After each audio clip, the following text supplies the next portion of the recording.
Compact fluorescent light bulbs use about 2/3 less energy than standard incandescent bulbs. They give the same amount of light and can last 6 to 10 times longer, according to the State of Michigan's website. While the initial investment in price is slightly higher than standard bulbs, the longer life and greater efficiency result in superior savings. What applies to light bulbs can also apply to our own lives. When we set aside the instant gratification that we desire in the short term and make an investment in ourselves for the long term, the result is a future filled with success and happiness. My fellow classmates, we have already begun this process by investing in our education. The time we spend studying and doing our assignments is a significant step towards a degree that will enrich our lives. It has been proven in many studies that the higher an education a person completes, the higher an income a person will earn over their lifetime. A degree in an area that you enjoy and are interested in also brings greater satisfaction in your career. A person with more education brings more knowledge and skills to their job. An educated person is also less likely to make poor decisions in their personal life. An educated person can avoid overspending on products. An educated person can speak more clearly regarding current events, be a more informed voter, and examine problems to develop solutions. A critical component to your future success is financial responsibility. The desire for instant gratification is strong, especially when you feel like you never have enough money. People who feel poor sometimes fall into the trap of fatalism. This means seeing your destiny as being out of your control. This can lead to an orientation towards only the present and difficulty in seeing into your future, according to Joseph Healy, a professor of sociology at Christopher Newport University in Virginia. Companies are experts at their marketing and very successful in getting consumers to fall into this trap. They make their products seem incredibly appealing, while they make you feel that you can't live without it. Many people made the mistake in these past years of taking on too much credit. Now they are buried under mountains of debt. They purchased expensive homes, they purchased expensive new cars, they purchased TVs and electronics. Were these purchases necessary? Owning a home is the American dream, but it isn't necessary to have one of the biggest homes on the block. Owning a car is often indispensable, but it isn't necessary to have a brand new one with all the options. Owning a TV isn't an extravagance unless you purchase the newest, biggest one they try to sell you. If our basic needs are met, we need to examine within ourselves why we constantly overspend. Putting guidelines in place for ourselves is one tool that we can use.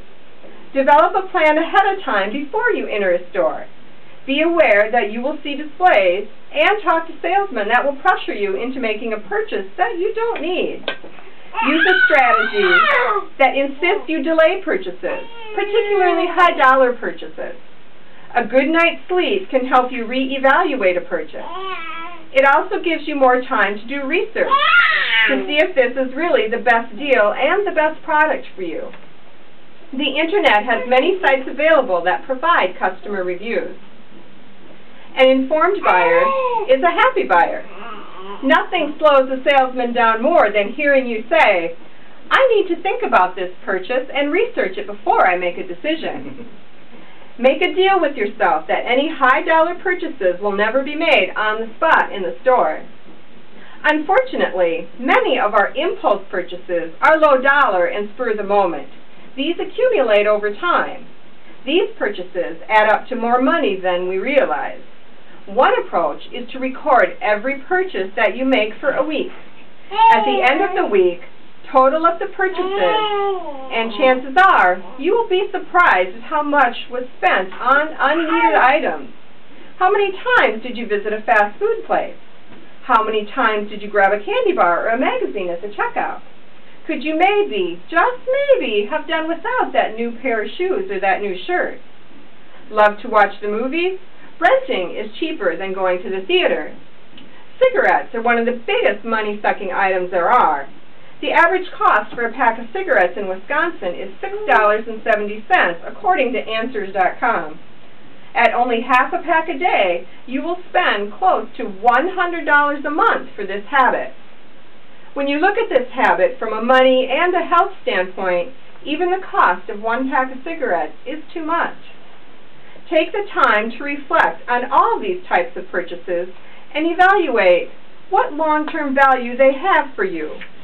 Foregoing that cheeseburger, candy bar, or pack of cigarettes is a decision that looks towards your long-term future. The goal of this exercise is awareness. And once we are aware of where we spend our money, then we can be intentional about where our money goes. We can then make informed decisions about spending our money on things that will enable us to reach our long-term goals. What are your goals? Perhaps you are saving to afford an education, to get a place of your own, buy a car, or just to be more self-sufficient.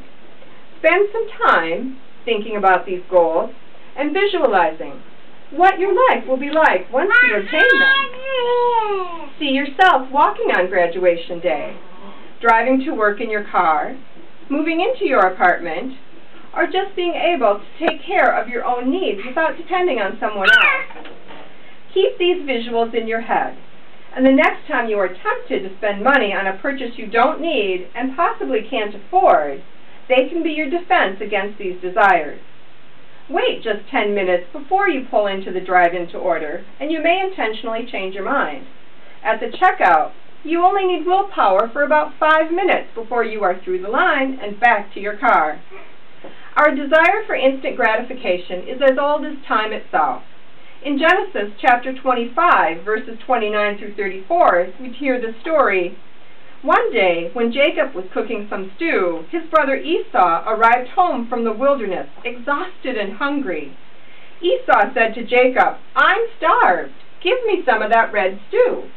"All right," Jacob replied, "but trade me your rights as the firstborn son." "Look, I'm dying of starvation," said Esau. "What good is my birthright to me now?" But Jacob said, "First, you must swear that your birthright is mine." So Esau swore an oath, thereby selling all his rights as the firstborn to his brother Jacob. Then Jacob gave Esau some bread and lentil stew. Esau ate the meal, then got up and left. He showed contempt for his rights as the firstborn. Esau was so focused on the instant gratification of a meal to satisfy his immediate hunger that he gave away his inheritance rights as the firstborn son that he was to receive later when his father died. Consistently giving in to the immediacy of your yearnings for Taco Bell, a new TV, a cigarette, or those new clothes can have grim consequences for your future. I challenge you to be aware and intentional. Realize the value of delayed gratification and make a plan to reach your goals by making informed decisions. Making an investment in yourself for the long-term future will bring you success and happiness.